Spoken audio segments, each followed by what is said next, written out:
നമസ്കാരം. നമ്മളിപ്പോൾ നവഗ്രഹങ്ങളിൽ വ്യാഴഭഗവാന്റെ ഗുരുവിൻ്റെ സ്ഥലത്തെത്തിയിരിക്കുകയാണ്. ഈ സ്ഥലത്തിന് തന്നെ ഒരു പേരുണ്ട്, ആലങ്കുടി. ആലങ്കുടി എന്ന് പറയുമ്പോൾ മഹാദേവൻ വിഷം കുടിച്ച് അവശനായ ഭഗവാനെ ഗുരുവിൻ്റെ അടുത്ത്, ഇവിടെ ഗുരുവിൻ്റെ സ്ഥാനമാണ്, ബൃഹസ്പതിയുടെ വാസസ്ഥലമാണ്. ഇവിടെയാണ് ഭഗവാൻ വിഷം കുടിച്ച് അവശനായിട്ട് ഭഗവാന്റെ സന്നിധിയിൽ വന്ന് അങ്ങനെ ഗുരു അദ്ദേഹത്തെ രക്ഷിച്ചു. കാരണം ഗുരുവിനുള്ള പ്രത്യേകത ലക്ഷം ദോഷം ഗുരുഹന്തി, ലക്ഷം ദോഷമുണ്ടെങ്കിലും ഗുരുവിൻ്റെ അടുത്ത് വന്നാൽ തീർന്നു കിട്ടുമെന്നാണ്. അപ്പോൾ എല്ലാ ദോഷങ്ങൾക്കുമുള്ള ഏക ശമന കേന്ദ്രവും കൂടിയാണ് ശരിക്ക് ഈ ക്ഷേത്രം.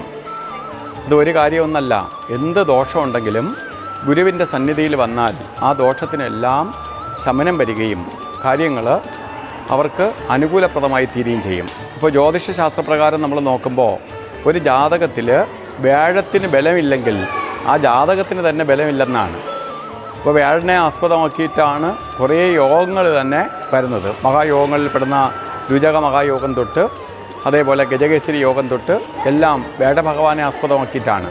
അപ്പോൾ വ്യാഴൻ്റെ ബലം ഇല്ലാത്ത ഒരു ജാതകം പോലും, ഗുരു ഈശ്വരാധീനം ഇല്ലാത്ത, ഗുരുവിൻ്റെ കൃപയില്ലാത്ത ഒരു ജാതകത്തിന് പോലും ഒരുപാട് കഷ്ടത അനുഭവിക്കാൻ ഇടവരും.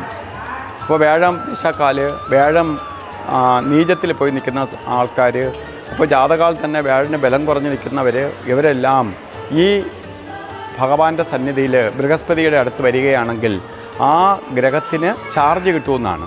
ഇപ്പോൾ ഗ്രഹങ്ങളുടെ അടുത്ത് പോകാൻ പറഞ്ഞ എന്തിനാണ്? ഈ ഗ്രഹങ്ങൾ, നവഗ്രഹങ്ങളിൽ ദർശനം ചെയ്യുമ്പോൾ നമ്മളുടെ ജാതകാൽ അല്ലെങ്കിൽ നമ്മളെ ഏതെങ്കിലും ഗ്രഹങ്ങൾക്ക് ബലക്കുറവുണ്ടാവാം. ജാതകവശാൽ ആ ഗ്രഹത്തിന് പവർ കൂടും. ആ ഗ്രഹം ചാർജ് ചെയ്യപ്പെടുമ്പോൾ എന്ത് ചെയ്യും? ആ ഗ്രഹം പ്രകാശിക്കുകയും ആ നെഗറ്റീവ് ഫലം ആ ആളിൽ നിന്ന് ഒഴിഞ്ഞ് അവർക്ക് സന്തോഷപ്രദമായി തീരാൻ ഇടവരികയും ചെയ്യും.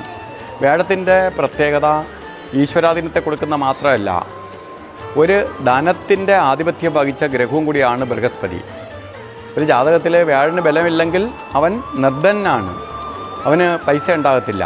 വ്യാഴത്തിൻ്റെ ബലാബലം അനുസരിച്ചാണ്. മറ്റ് ഗ്രഹങ്ങൾ എത്ര കണ്ട് നല്ല സ്ഥാനങ്ങളിൽ നിന്നാൽ പോലും വ്യാഴം നീചത്തിലോ 12-ലോ നിൽക്കുകയാണെങ്കിൽ അവന് സാമ്പത്തിക പുരോഗതി ഉണ്ടാവുകയില്ല. എപ്പോഴും അവന് ബാധ്യതയിലൂടെ കടന്നു പോകും. അപ്പോൾ അത്രയ്ക്ക് ശക്തനായിട്ടുള്ള ഒരു ഗ്രഹമാണ് വ്യാഴഭഗവാൻ, അതായത് ബൃഹസ്പതി. ദേവന്മാർ വരെ, ദേവഗുരുവും കൂടിയാണ്. ദേവന്മാർ വരെ ആരാധിക്കുന്ന ആളാണ് ശരിക്ക് ബൃഹസ്പതി. ഇവിടെ ഭഗവാൻ ഇവിടെ തന്നെ കുടികൊള്ളുകയാണ്. ഭഗവാൻ ശരിക്ക് ചികിത്സ ലഭിച്ച സ്ഥലമാണ്. അവശനായി വന്ന് ഗുരുവിൻ്റെ പ്രീതിയാൽ നിൽക്കുന്ന ഒരു സ്ഥലവും കൂടിയാണ്. ഇവിടുത്തെ ഏറ്റവും വലിയ പ്രത്യേകത, മറ്റ് നവഗ്രഹ ക്ഷേത്രങ്ങളിൽ നമ്മൾ ദർശനം ചെയ്തു. ആ നവഗ്രഹ ക്ഷേത്രങ്ങളിൽ ഇവിടെയായിട്ടുള്ള പ്രത്യേകത, മറ്റ് നവഗ്രഹ ക്ഷേത്രങ്ങളിൽ നമ്മൾ ഭഗവാനെ തൊഴുതിട്ടാണ് ശരിക്ക് മറ്റ് ഗ്രഹങ്ങളെ തൊഴുക. ഇവിടെ വ്യാഴഭഗവാനെ തൊഴുതിട്ടാണ് ഭഗവാനെ തൊഴുന്നത്. ഇത് ശനീശ്വരൻ്റെ അവിടെയും അങ്ങനെ ഉണ്ടായിരുന്നു. എങ്കിലും ഇവിടെ ഗുരുവിനാണ് പ്രാധാന്യം, ഗുരുവാണ് എല്ലാം. അപ്പോൾ ഗുരുബ്രഹ്മ ഗുരുവിഷ്ണു ഗുരുദേവോ മഹേശ്വര, ഗുരു സാക്ഷാൽ പരബ്രഹ്മ തസ്മൈ ശ്രീ ഗുരുവേ നമഃ.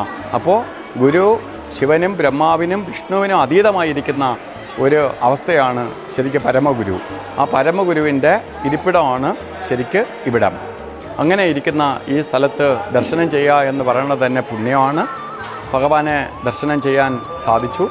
ഇപ്പോൾ നിങ്ങളും വ്യാഴനാൽ അല്ലെങ്കിൽ ദാരിദ്ര്യ ദുഃഖത്താൽ, സാമ്പത്തിക ഗതിയില്ലാതെ ബാധ്യതയാൽ കഷ്ടപ്പെടുന്നവർ, സാമ്പത്തിക ദുരിതം അനുഭവിക്കുന്നവർ, അതുപോലെ ഈശ്വരാധീനം കുറഞ്ഞ് പലവിധ ശാപദോഷങ്ങളാൽ കഷ്ടതപ്പെടുന്നവരെല്ലാം ശാപദോഷ കേന്ദ്രവും കൂടിയാണ് ശരിക്കും ഗുരുവിൻ്റെ ഈ സ്ഥലം. അപ്പോൾ ഇവിടെ വന്ന് പ്രാർത്ഥിക്കുക. ഇത് കുംഭകോണവുമായി ബന്ധപ്പെട്ടാണ് ഈ ക്ഷേത്രങ്ങളെല്ലാം വരുന്നത്. അപ്പോൾ ഇവിടെ ഗുരുവിൻ്റെ ഈ സ്ഥലത്തിന് വളരെ പ്രാധാന്യമുണ്ട്. അപ്പോൾ ഇവിടെ വന്ന് ദർശനം ചെയ്യാൻ ശ്രമിക്കുക. നമ്മുടെ ജീവിതത്തിൽ ഒരു പ്രാവശ്യമെങ്കിലും, അല്ലെങ്കിൽ നമ്മൾ ഏജഡായി പിള്ളേരെ കൊണ്ടുവന്ന് നവഗ്രഹങ്ങളും തൊഴിയിക്കുക. കാരണം സന്താനങ്ങൾ തൊഴിച്ച് അവരുടെ ഗ്രഹദോഷങ്ങൾ മാറുകയും അവർക്ക് പഠിത്തത്തിനോ ജോലിക്കോ വിവാഹത്തിനോ മറ്റേതെങ്കിലും രീതിയിൽ തടസ്സം നിൽക്കുന്ന ഗ്രഹങ്ങളുടെ സ്വാധീനം ഉണ്ടാവുകയും ആ ഗ്രഹങ്ങൾ അവരെ ഭാവിയിൽ ഉപദ്രവിക്കാതെ പോവുകയും ചെയ്യും. നമ്മളൊക്കെ ചിലപ്പോൾ ഒരു പരിധി കഴിഞ്ഞതുകൊണ്ട് നമുക്ക് ആ ഭാഗങ്ങളൊന്നും ഇനി നോക്കേണ്ട, ശേഷകാലഘട്ടത്തിൽ വലിയ കഷ്ടതയില്ലാതെ പോകാം എന്ന് മാത്രം. അതുകൊണ്ട് എല്ലാവർക്കും ആ പരമഗുരുവിൻ്റെ അനുഗ്രഹം ഉണ്ടാവട്ടെ എന്ന് പ്രാർത്ഥിച്ചുകൊണ്ട് നിർത്തുന്നു. നന്ദി, നമസ്കാരം.